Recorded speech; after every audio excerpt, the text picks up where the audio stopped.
माझं नाव नेहा आहे आणि मी एक विधवा आहे. माझे वय 28 वर्ष आहे. मी मुंबईमध्ये एका शाळेत शिक्षिकेची नोकरी करते. मुंबईमध्ये मी एक रूम घेऊन राहते. कोल्हापूरमध्ये माझं एक छोटंसं गाव आहे. तिथे माझे आईवडील राहतात. त्यांचं आणि माझं जास्त काही बोलणं होत नसायचं आणि येणं जाणंही होत नव्हतं. मी माझ्या आयुष्यात एकटीच होते आणि एकटीच जीवन जगत होते. दिवाळी जवळ आली म्हणून मी गावी जाण्याचा विचार केला. असंही शाळेलाही सुट्ट्या पडल्या होत्या म्हणून मी गावी जाण्यासाठी ट्रेन बुक करणार होते. पण ट्रेन सगळ्या फुल झाल्या होत्या म्हणून मी ट्रॅव्हल्स बुक करायचं ठरवले. पण सगळे ट्रॅव्हल्सही फुल झाले होते. शेवटी एका ट्रॅव्हल्सवाल्याला मी कॉल केला. तेव्हा समजलं की स्लीपर कोचमध्ये एकच सीट बाकी आहे आणि त्या सीटच्या बाजूला एका माणसाची सीट ऑलरेडी बुक आहे. मला कसे करून गावी जायचं होतं म्हणून मी तिकीट बुक केली. संध्याकाळी मी बॅग वगैरे पॅक करून ट्रॅव्हल्सची वाट बघत रोडच्या बाजूला थांबले. थोड्या वेळाने ट्रॅव्हल्स आले आणि मी त्या ट्रॅव्हल्समध्ये चढले. माझी सीट मला कंडक्टरने दाखवली. खालती आणि वरती दोन्हीकडेही स्लीपर सीटच होते. माझी वरची सीट बुक होती म्हणून मी चढून वरच्या सीटवर गेले. अजून तिथे कोणीही आले नव्हते. मी शांतपणे सीटेवर बसून बाहेरचे दृश्य बघत होते. बस चालू झाली आणि पुढे जाऊन थांबली. तोच एक 30 ते 32 वर्षाचा मुलगा माझ्या बाजूच्या सीटवर आला. तो मला म्हणाला, "मॅडम तुम्ही इथे?" मी त्याला म्हणाले, "हो मी इथे सीट बुक केली आहे." तो म्हणाला, "तुम्हाला काही प्रॉब्लेम नसेल तर मला काही प्रॉब्लेम नाही." असे म्हणून तो त्याची बॅग वर ठेवली आणि बसमध्येच जीन्स काढून नाईट पॅन्ट घातली आणि पुन्हा वर येऊन बसला. तो कानामध्ये हेडफोन घालून मोठमोठ्याने गाणी म्हणत होता. तसा त्याचा आवाज छान होता. बस स्टार्ट झाली. मी बाहेरचं दृश्य बघत बसले होते. थोड्या वेळाने बस थांबली. माझ्याकडे पाण्याची बॉटल नव्हती म्हणून मी पाण्याच्या बॉटलवाल्याला हाक मारू लागले. पण त्याच्यापर्यंत माझा आवाज काही गेला नाही. माझ्या बाजूचा तो मुलगा म्हणाला, "मॅडम तुम्हाला काही प्रॉब्लेम नसेल तर मी तुमच्यासाठी पाणी घेऊन येऊ का?" मी म्हणाले, "हो हो चालेल." तो खाली उतरून माझ्यासाठी पाण्याची बॉटल घेऊन आला. मला खूप बरे वाटले. त्यानंतर आमच्या दोघांच्या गप्पा गोष्टी चालू झाल्या. मी त्याला विचारलं, "तुझं नाव काय?" तो म्हणाला, "माझं नाव रोहन आहे." मी त्याला विचारले, "काय करतोस?" तो म्हणाला, "मी मुंबईमध्ये इंजिनियर आहे." मी त्याला विचारलं, "तुझं लग्न झालं आहे का?" तो म्हणाला, "आता लग्नच ठरवायला जात आहे. माझे शिक्षण आणि जॉबमुळे मी लग्नाचा विचार केला नव्हता. आता माझ्या आईवडिलांनी मला लग्नासाठी मुलगी बघण्यासाठीच मला घरी बोलवत आहेत." गप्पा मारता मारता मला झोप आली आणि मी झोपी गेले. थोड्या वेळाने माझे डोळे उघडले. मी बघते की रोहन माझ्याकडे तोंड करून टक लावून माझ्याकडेच बघत होता. मी त्याला बघितलं. "काय झालं रोहन, तू असं का बघतोस माझ्याकडे?" तो मला म्हणाला, "काही नाही, जस्ट असंच." म्हणून तो पुन्हा तिकडे तोंड करून झोपी गेला. मीही झोपी गेले. थोडा वेळ गेला. तो हळूहळू माझ्याकडे सरकत होता आणि माझं आणि त्याचा अंगाचा स्पर्श होऊ लागला. मी त्याला उठवले आणि म्हणाले, "रोहन तू पलीकडे सरकून झोप, मला चिटकून झोपू नकोस." तो म्हणाला, "मॅडम मी स्वतःहून सरकत नाही, मी तिकडे पडलो तर?" मी त्याला म्हणाले, "तुला भीती वाटत असेल तर तू इकडे झोप, मी पलीकडे झोपते." त्यानंतर मी पलीकडे झोपले आणि रोहन बाजूला कोपऱ्यात झोपला. बस एकदम फास्ट होती. बस हलल्याने मी हळूहळू रोहनकडे आपोआपच सरकू लागले आणि रोहनला चिटकू लागले. रोहन उठला आणि म्हणाला, "मॅडम आता बघा, तुम्ही स्वतःहून मला चिटकत आहात. पुन्हा तुम्ही मला म्हणू नका की मी तुम्हाला चिटकत आहे." मी त्याला म्हणाले, "सॉरी रोहन, या बसमुळे मी आपोआपच तुझ्याकडे सरकत आहे." रोहन म्हणाला, "मगाशी माझ्यासोबत पण असंच झालं होतं. मी स्वतःहून तुम्हाला चिटकत नव्हतो. बसमुळे मी तुमच्याकडे सरकत होतो. पण तुम्ही त्याचा वेगळाच अर्थ घेतला." त्यानंतर आम्ही दोघं झोपी गेलो.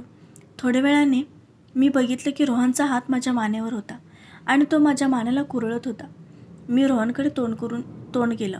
तो माझ्याकडे टक लावून बघत होता. मी त्याला म्हणाले, "रोहन हे काय करतोयस, काय झालं?" तो मला म्हणाला, "मॅडम तुम्हाला एक सांगू का?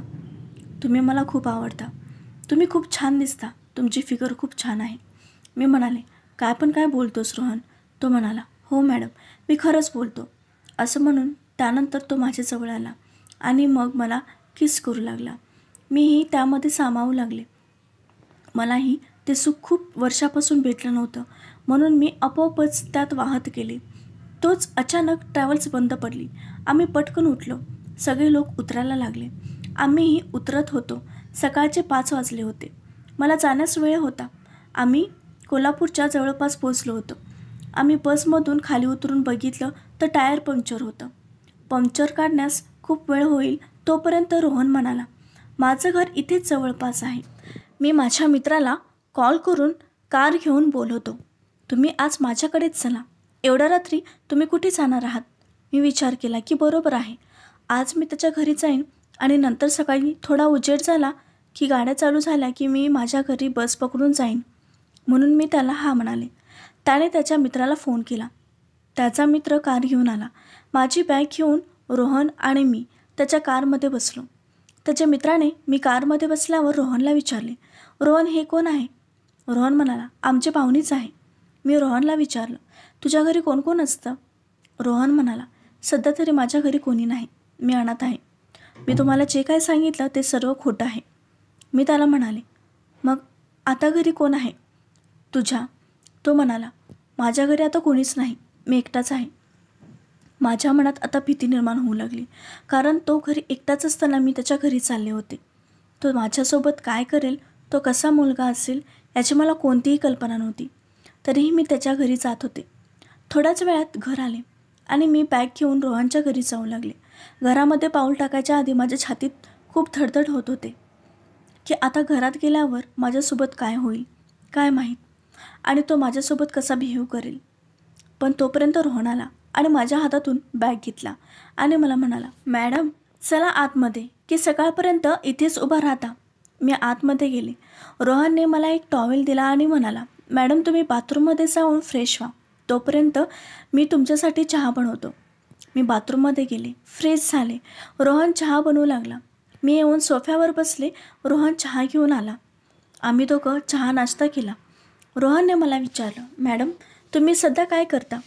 तुमच्या घरामध्ये कोण कोण असतं? मी त्याला म्हणाले, रोहन मी मुंबईच्या शाळेमध्ये एक शिक्षिका आहे आणि माझा नवरा 2 वर्षापूर्वी वारला आहे.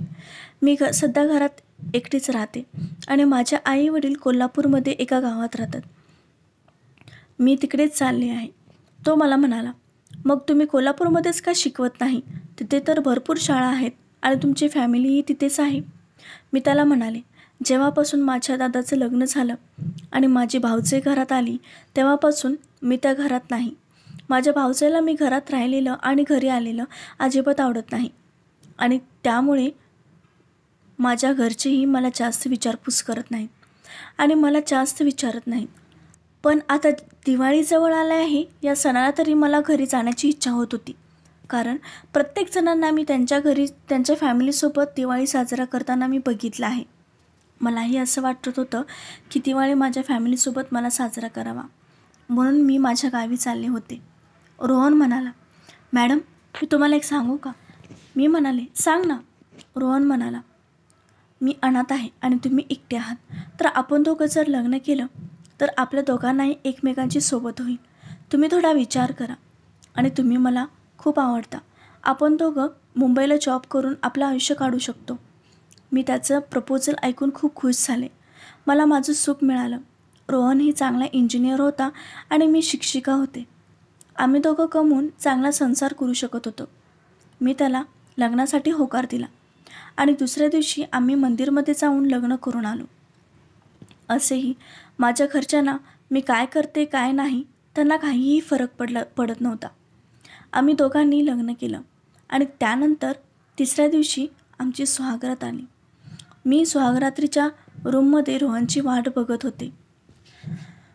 रोहन रूममध्ये आला. त्याच्या हातामध्ये मोठं कोणतं तरी गिफ्ट होतं. तो माझ्या बेडवर बसला आणि मला म्हणाला, हे गिफ्ट ओपन कर. मी ते गिफ्ट ओपन केलं. त्या गिफ्टमध्ये एक सोन्याचा मोठा हार होता. माझ्या आयुष्यामध्ये एवढ्या महागाचं गिफ्ट मला कोणीच दिलं नव्हतं. त्याने ते हार काढला आणि माझ्या गळ्यामध्ये घातला. मी खूप खुश होते. तो म्हणाला, मी हे माझ्या होणाऱ्या बायकोसाठी बनवून ठेवलं होतं. जेव्हा माझ्या आयुष्यामध्ये माझी अर्धांगिनी येईल तेव्हा मी तिला हे गिफ्ट द्यायचं असं मी ठरवलं होतं आणि आता तू माझ्या आयुष्यात आली आहेस. मी तुझ्यासाठी हे बनवलं आहे.